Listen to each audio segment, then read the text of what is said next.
If I told you that you can make 12,000 in the next 12 months, you get one bet on team A, Collingwood, and then you get another bet on team B on a different betting company with your cash. So you bet the bonus on Collingwood, you bet the cash on the other team that Collingwood's playing, two different bookmakers, you make the returns exactly the same, there will be a profit there. That is match betting. Why doesn't everyone do it? Because they're lazy cunts. Whether you know this or not, your whole life, you make decisions based on how much money you have. People will hate hearing that. JP, I have some questions for you. Yes. If somebody has just finished the free course and they can't find any more deposit offers, what should they be doing?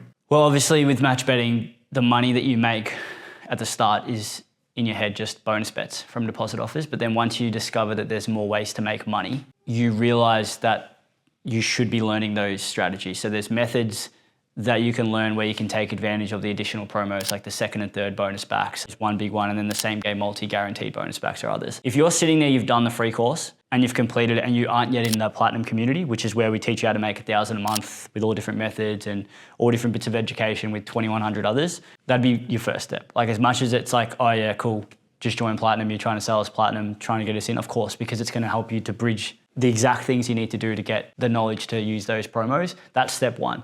If you don't currently have the money to join platinum, platinum costs $1,097 once for life, full refund guarantee. If you don't currently have the money for that, put together a plan, speak to us, and we'll give you some things that you can do in the meantime. For example, it might be saving 200 a week, having less beers, things like that. And before you know it, you've got $1,000. From there, invest your $1,000 into platinum, have a little bit of leftover bankroll, at least 500 bucks, work through the bookie list that we have in platinum, make some money, and then grow that bankroll out. Before you know it, you'll know how to make 1,000 a month. And by the end of 12 months, it'd be a disaster if you don't make 12K. But realistically, once you get to the main, I can make 1,000 a month, the light bulb moments start happening and you end up making a lot more, as people like you and others that have been in the community for longer than 12 months do.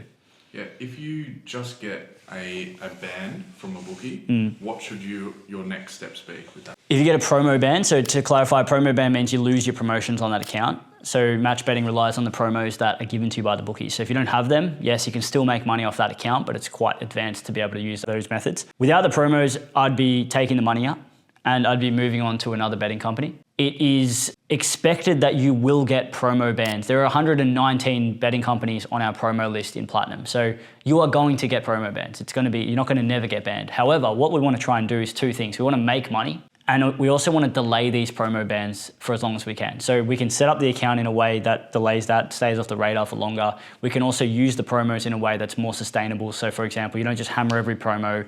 You still do other bets where you're not gambling, but you're staying off the radar. There's a lot of little niches and little nuances to doing this, which we teach in Platinum.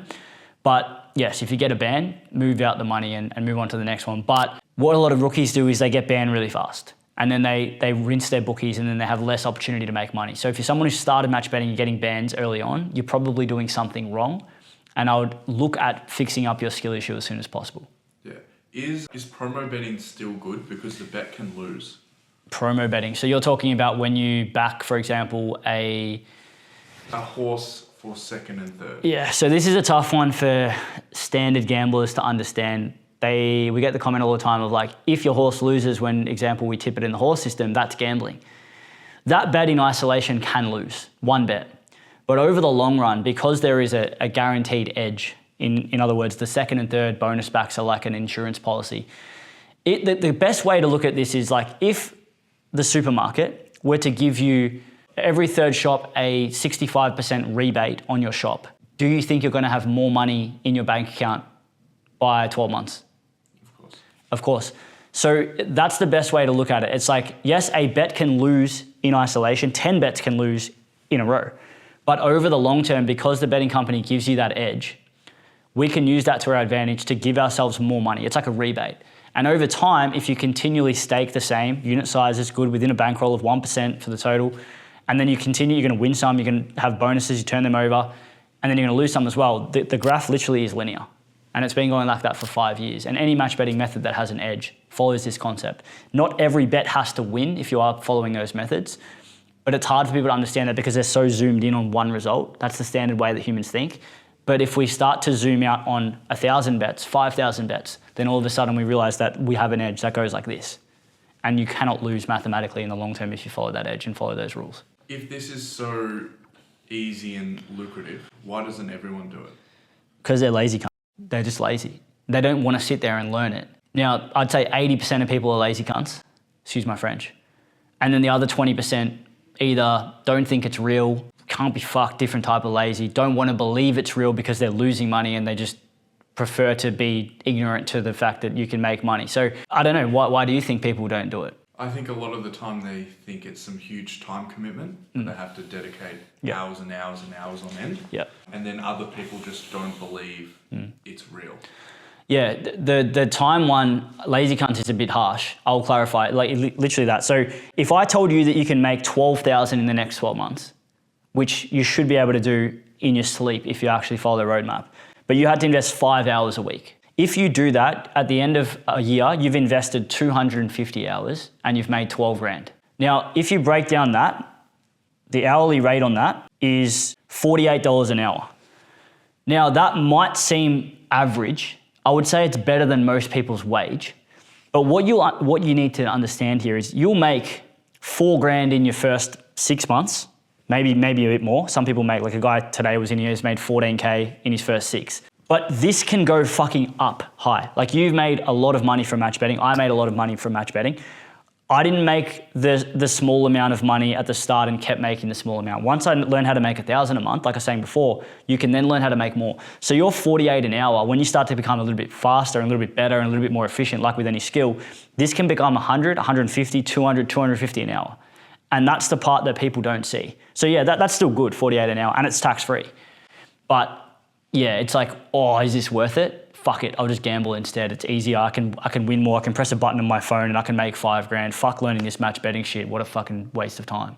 So it's a bit of a combination of whether it's actually worth it. For someone who fully just doesn't believe match betting is real, what is one thing that you would recommend them to do or see? Or what do they need to see? A bonus bet turnover. So in combination with the fact that they understand that the betting company gives you that bonus, wanting you to gamble it and get addicted. Yeah.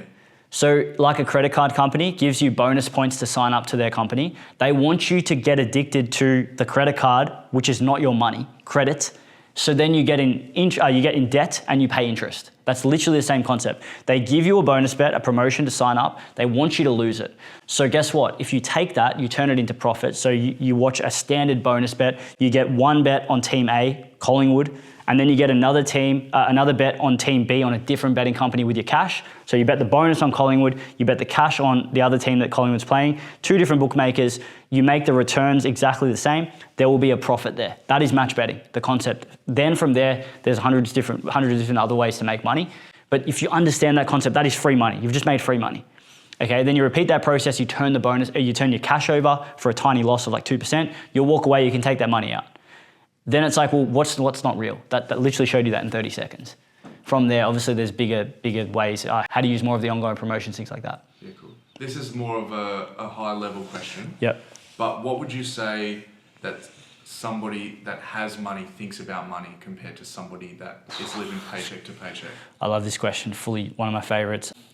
So you're saying if I have money, like if I have 500K liquid, well, yeah, think versus back to 1,000. the days where you had a very small network. Yeah, whether you know this or not, your whole life, you make decisions based on how much money you have. And people will hate hearing that. But subconsciously, every fucking decision we make is based on subconsciously how much money we have.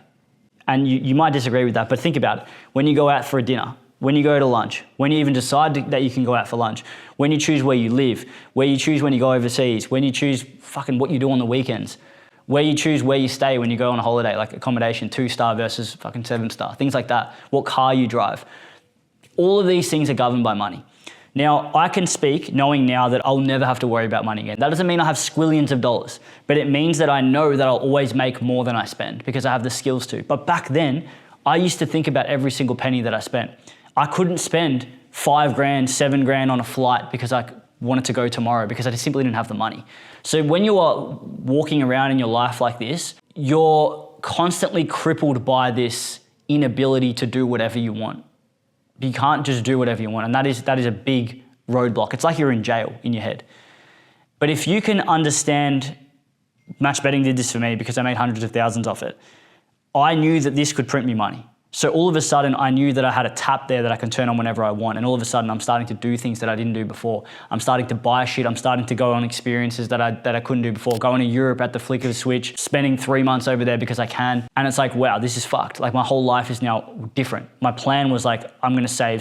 Now I can go and do this and I can buy this and I get more experiences. Then all of a sudden when you start getting more and more money, you then realize that if you keep investing with your money, and that's just not like buying stocks and things. That's like buying education, paying to get closer to people that are better than you. You start making even more and you start bridging the skill and higher with your experience and your knowledge. And then it just more money finds you because you're able to use your money to make more. It's like it's bad because the people who end up getting richer literally keep getting richer and the poor keep getting poorer because they get stuck in that mindset. So if you can't escape the velocity of like being able to save or earn more than your expenses, you're always gonna be broke. You're always gonna have $100, $1,000, maybe if you're lucky, $2,000 a month that you're saving. But like saving 10 grand a year is fucking heaps for people. And what does that get you in 10 years? 100K savings, like you're still broke. Like it's fucked. So you need to actually find something that gets you so far out of bridge that gap between your expenses and your income, so far above it so you can just escape. And once you've escaped, it's a different world. But I don't know if that's like relatable to people,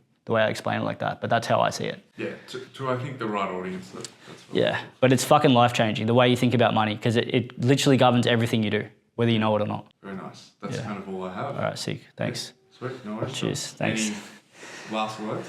Nah, if you find this content valuable, please tell us. If you find it shit, tell us. Thanks.